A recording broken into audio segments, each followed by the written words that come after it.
This is all getting a little ridiculous. I'm not sure I can remember another time when the media has been so in unison in attempting to smear something that is correct.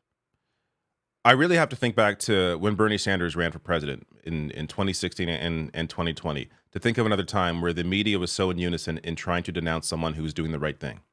This is the case when it comes to these protests at Columbia University and the other protests that are popping up around universities in solidarity with them. So before I get to it, I just want to get to this is a great tweet from Joshua Hill here on the overall on what's been going on. College kids protesting is apparently an existential threat. TikTok is apparently an existential threat. Funding genocide and arresting students across the country is just business as usual. This is America. And this goes to the CUAD. So this is the Columbia University Apartheid Divest. I'll get to what they've been calling for in their protests in a minute here, but this great tweet here from Ujuanya. Student uprisings have been right on nearly all justice issues in recent history. They were right about civil rights, women's rights, Vietnam, South Africa, drug war, guns. Now they're right to denounce Israel's genocide against Palestinians and U.S. complicity in the slaughter. Yet this is not the message we are seeing from the vast majority of media. So I'm using a Mediaite as an example here since they source stories from all across media, but this gives you an idea of the ongoing BS that has been pushed out there about these protests, including from the White House itself. White House thoroughly denounces Columbia University protests, blatantly anti-Semitic. Where have we heard this before? Criticizing a right-wing Israeli government and their apartheid and their ongoing bombardment and genocide is not anti-Semitic. It is criticizing a government and their actions and calling for divestment to try and address that. Unconscionable and dangerous. Just a ridiculous response from Joe Biden. And, you know, if he loses the election, this is going to be a piece of it because he is absolutely losing young people who care about human life. Sickening and despicable, quote, end quote. New York Mayor Eric Adams warns NYPD will not hesitate to arrest in continuing anti-Israel protests at Columbia. Of course, the solution for everything with Eric Adams is more police. Rabbi at Columbia University issues stunning call for Jewish students to leave campus. Cannot guarantee Jewish students' safety. I'm going to get to later on in this video.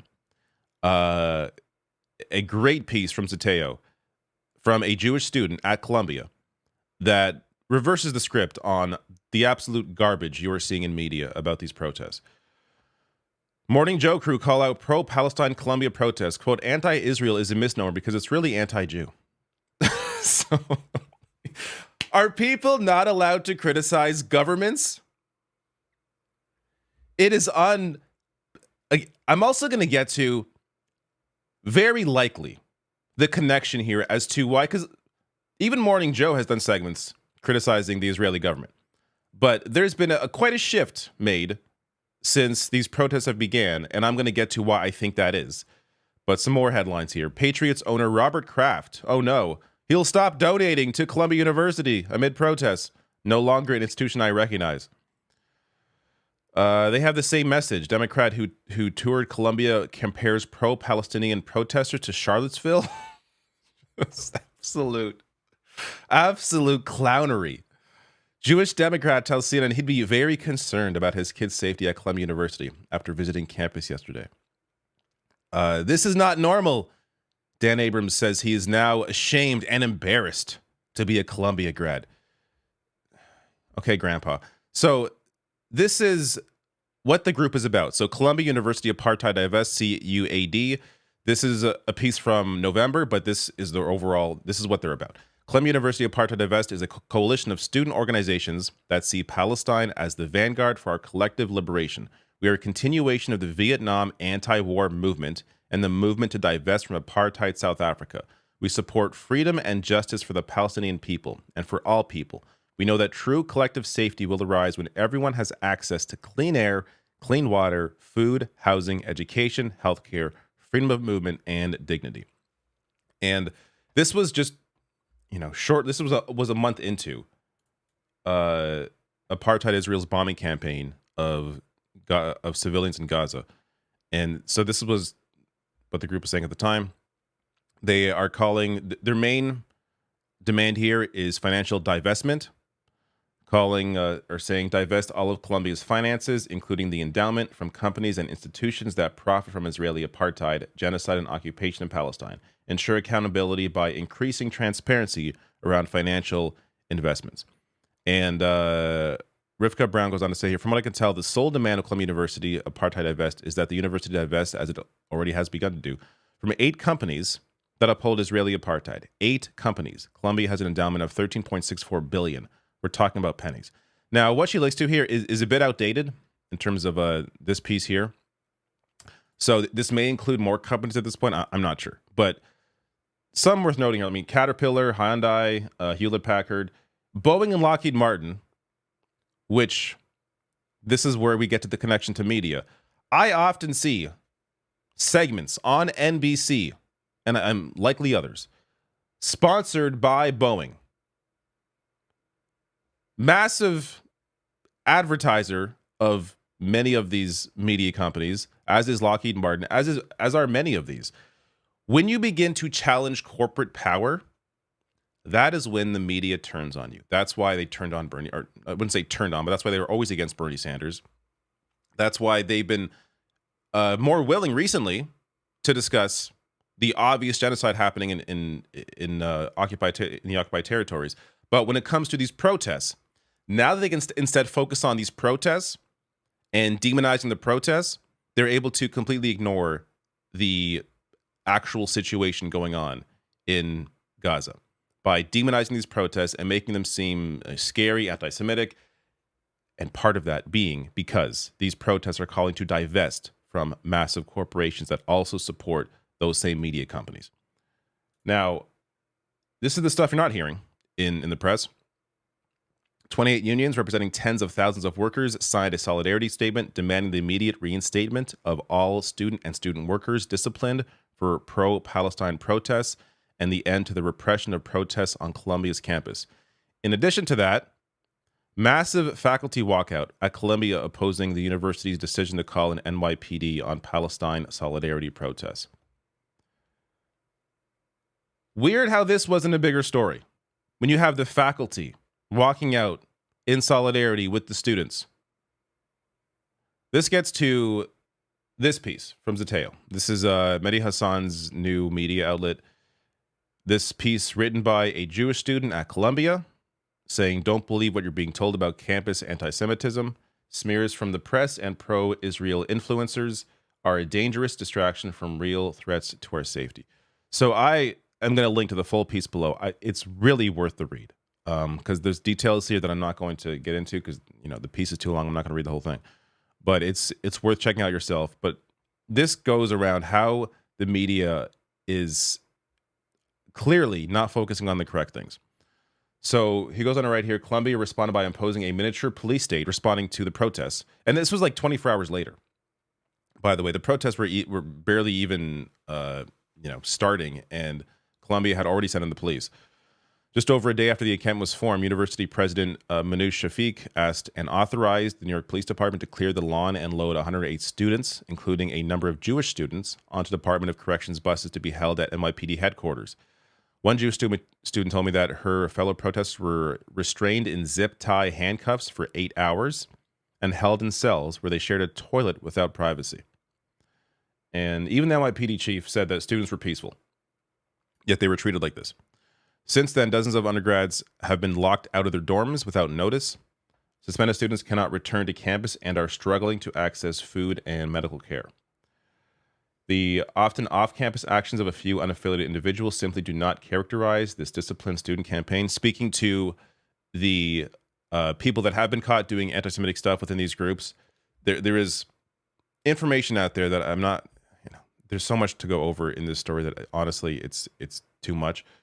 But there is some speculation that some of these protests are being infiltrated for obvious reasons to try and discredit them, and resulting in a lot of the media coverage focusing on these one-off anti-Semitic incidents involving individuals that have nothing to do with this campaign. The efforts to connect these offensive but relatively isolated incidents to the broader pro-Palestinian protest movement mirror a wider strategy to delegitimize all criticism of Israel.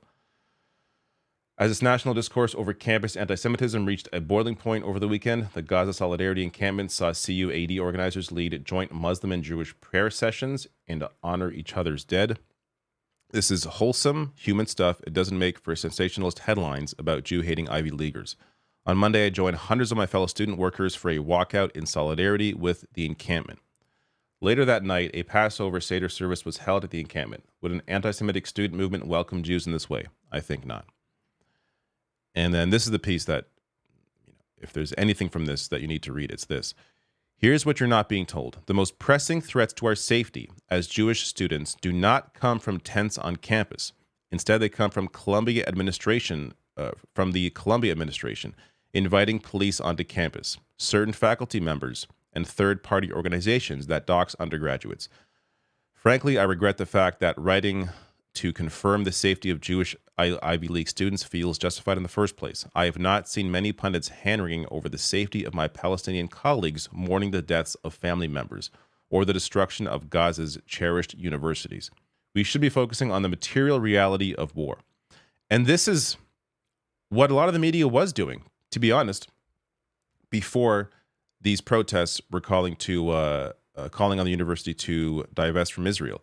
But once the media saw a way out, an ability to move the focus away to something that they can more sensationalize and do it in a way that, defends other massive corporations, they quickly made that turn. It's just ridiculous for national media organizations to be focusing on campus protests at all, regardless of what's going on, as opposed to the actual demolition and ongoing genocide in Gaza. Yet, this is why my videos the past week have been all about Canada, which is a very rare thing for me. Even as a Canadian, I don't usually focus an entire week on Canada. But the news cycle has either been about this, campus protests, or about Donald Trump in court. Both I find very boring. Now, Donald Trump, yes, a criminal. We all know that. But like the updates have been, he's falling asleep in court was one example. That was like 3 days of coverage. Trump had maybe fallen asleep while in court.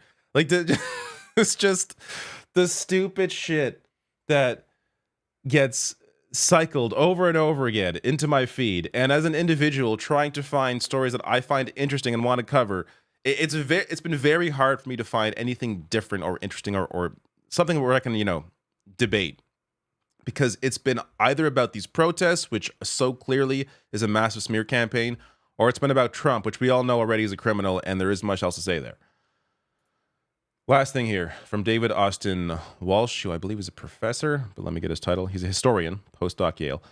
Says, one of the key ingredients missing from the national conversation on anti-Semitism is that left-wing and anti-Zionist Jews are on the receiving end of institutional and state repression for their political beliefs. This really is one of the... I have not once seen this discussed by a major media host on any outlet. The fact that anti-Zionist Jews are on the receiving end of this violence is completely lost on the mainstream press.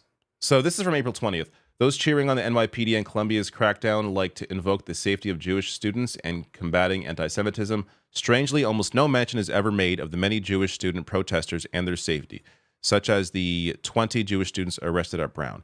So I believe this was a few months ago, but this goes to the ongoing campaign to ignore the actual threats to safety to Jewish students on campus. It's not protesters that are calling on an Israeli government to end their bombing campaign, to calling on their own universities to divest from that apartheid Israeli government. It is threats like this. These individuals being targeted because of their fight for human rights.